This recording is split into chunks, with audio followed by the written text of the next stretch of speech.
क्या होगा अगर सूरज गायब हो जाए, मतलब अभी इसी पल। ये सिर्फ यूं ही सोचने वाला सवाल नहीं है। ये एक ऐसा थॉट एक्सपेरिमेंट है जो हमें यूनिवर्स में हमारी असलियत, हमारी जगह के बारे में बहुत कुछ बताता है। अच्छा, तो इस ख्याल को थोड़ा और आगे बढ़ाते हैं। मान लेते हैं सूरज हमेशा के लिए नहीं, सिर्फ सिर्फ 1 घंटे के लिए गायब हो जाता है। तो उन 60 मिनटों में हमारे इस धरती पर क्या क्या होगा, चलिए पता लगाते हैं। आज हम यही देखने वाले हैं, मिनट दर मिनट, कि अगर सूरज सिर्फ 1 घंटे के लिए अपनी जगह से हट जाए तो हमारी दुनिया और हम पर इसका क्या असर पड़ेगा। तो चलिए शुरू करते हैं। Timer start, minute 0 second 0। सूरज बुझ चुका है, लेकिन अजीब बात यह है कि यहाँ धरती पर फिलहाल कुछ भी नहीं बदलेगा। मतलब सब कुछ बिल्कुल नॉर्मल। ऐसा इसलिए है क्योंकि सूरज की रोशनी को हम तक पहुंचने में, मतलब धरती तक आने में 8 मिनट्स और 20 सेकंड्स का वक्त लगता है। साइंटिस्ट इसे लुक बैक टाइम कहते हैं। इसका सीधा सा मतलब ये है कि हम जो सूरज आसमान में देखते हैं ना, वो असल में 8 मिनट 20 सेकंड पुराना होता है। हम हमेशा पास्ट को देख रहे होते हैं। तो सूरज के गायब होने के बाद भी अगले सारे 8 मिनट तक हम उसी पुरानी रोशनी में जिएंगे। सोचकर देखिए कितना अजीब है ये, कि हम असल में एक मर चुके तारे की आखिरी बची हुई रोशनी में जी रहे होंगे। और फिर ठीक 8 मिनट और 20 सेकंड बाद वो पल आएगा जब हकीकत हमारे दरवाजे पर दस्तक देगी। असली तबाही की शुरुआत अब होगी। सबसे पहले तो हमारी धरती पूरी तरह से अंधेरे में डूब जाएगी। एक झटके में दिन रात में बदल जाएगा और फिर एक एक करके हमारे सोलर सिस्टम के ग्रह आसमान से ओझल होने लगेंगे, क्योंकि अब उन पर चमकने के लिए सूरज की रोशनी है ही नहीं। पहले वीनस, फिर मार्स, फिर जुपिटर, सब एक एक करके अंधेरे में गुम हो जाएंगे। अंधेरे के साथ साथ एक और चीज होगी जो बहुत तेजी से बदलेगी। वो है टेम्परेचर।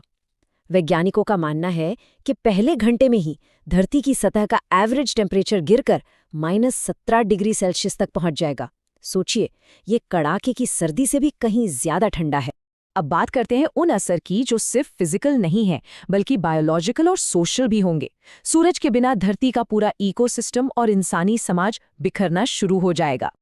अंधेरा होते ही दुनिया के सारे पेड़ पौधे फोटोसिंथेसिस करना बंद कर देंगे, मतलब ऑक्सीजन बनना बंद।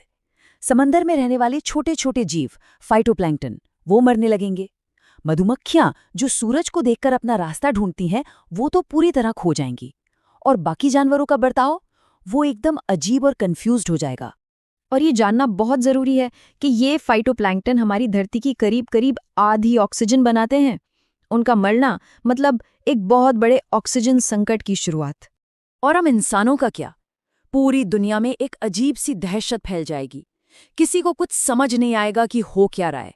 सोशल मीडिया, कम्युनिकेशन सब ठप। पावर ग्रिड एक एक करके फेल होने लगेंगे और इस अनजान डर की वजह से समाज में अफरा तफरी का माहौल बन जाएगा। लेकिन इस तबाही और खौफ के बीच लगभग 45 मिनट के आसपास आसमान में कुछ ऐसा दिखेगा जिसकी किसी ने कल्पना भी नहीं की होगी। एक ऐसा नज़ारा जो खूबसूरत भी होगा और भयानक भी, क्योंकि शहरों की सारी लाइटें बंद हो चुकी हैं, कोई लाइट पोल्यूशन नहीं है, तो रात का आसमान अपनी असली पूरी शान के साथ नजर आएगा।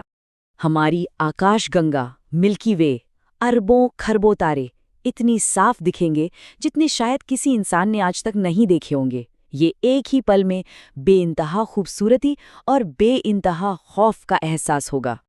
पर यह नज़ारा एक मरती हुई दुनिया के लिए कफन जैसा होगा। अब हम उस 1 घंटे के आखिरी 10 मिनट में हैं, जब धरती एक ऐसे पॉइंट पर पहुंच रही होगी जहां से वापसी शायद मुमकिन न हो। टेम्परेचर इतना ज्यादा गिर जाएगा कि हवा में मौजूद नमी बर्फ की छोटी छोटी क्रिस्टल्स में बदलने लगेगी और एक अजीब सी खामोश बर्फ की बारिश शुरू हो जाएगी। समंदर की ऊपरी सतह भी जमने लगेगी और इसकी शुरुआत होगी ध्रुवों से। और 60 मिनट पूरे होते होते धरती की सतह का तापमान गिरकर -60 डिग्री सेल्सियस तक पहुंच चुका होगा। एक ऐसा टेम्परेचर जहां जिंदगी का टिकना लगभग नामुमकिन है। 1 घंटे के आखिर में दुनिया की हालत कुछ ऐसी होगी: 80% पावर ग्रिड बंद, 90% कम्युनिकेशन सिस्टम ठप और इंसानी दहशत अपने चरम पर। और फिर कहानी में एक ट्विस्ट आता है। ठीक 1 घंटे बाद सूरज वापस आ जाता है, लेकिन क्या उसके बाद सब कुछ पहले जैसा हो जाएगा? सूरज के वापस आने के 8 मिनट 20 सेकंड बाद धरती पर फिर से रोशनी होगी।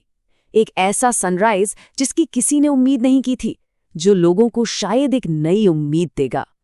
लेकिन उस 1 घंटे के अंधेरे ने दुनिया को हमेशा के लिए बदल दिया होगा। फूड चेन टूट चुकी होगी क्योंकि प्लैंकटन की बड़ी आबादी खत्म हो चुकी है। पावर ग्रिड, कम्युनिकेशन जैसे इंफ्रास्ट्रक्चर को ठीक करने में महीनों लग जाएंगे। और सबसे गहरा जख्म लोगों के मन पर होगा, एक ऐसा डर जो शायद पीढ़ियों तक बना रहेगा। ये पूरा वाकया हमें एक बहुत बड़ी और विनम्र सच्चाई का एहसास कराता है। हमारा पूरा वजूद, हमारी पूरी सिविलाइजेशन सिर्फ एक तारे पर टिकी है जो हमसे 15 करोड़ किलोमीटर दूर है और जिस पर हमारा कोई कंट्रोल नहीं है।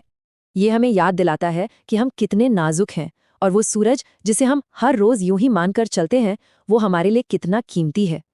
और ये सवाल छोड़ जाता है कि अगर ऐसा सच में हो तो कोई उन पहले 60 मिनटों में क्या करेगा।